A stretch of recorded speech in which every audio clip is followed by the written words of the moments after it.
Hello guys, দেখতে পাচ্ছেন আমরা আজকে চিকেন কষা করছি। তারপরে ধনিয়া পাতা করতেছি। এরপরে চলে আসছে আবার ব্যাস কষা কষা করে দিলাম। এরপরে দিব একটু ভাজে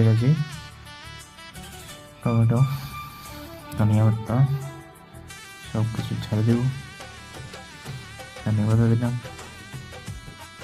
একটু বাজছে, এদিকে টমেটো।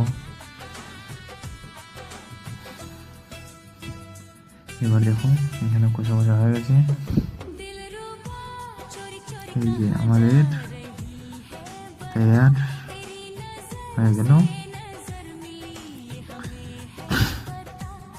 দেখতে পাচ্ছি কিরকম হয়েছে সবজিটা।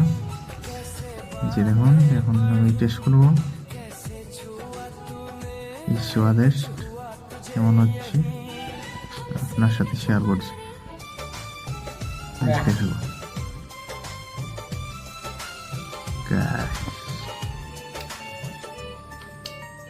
দারুণ, বেটার হয়েছে, বেটার। दिल है दीवाना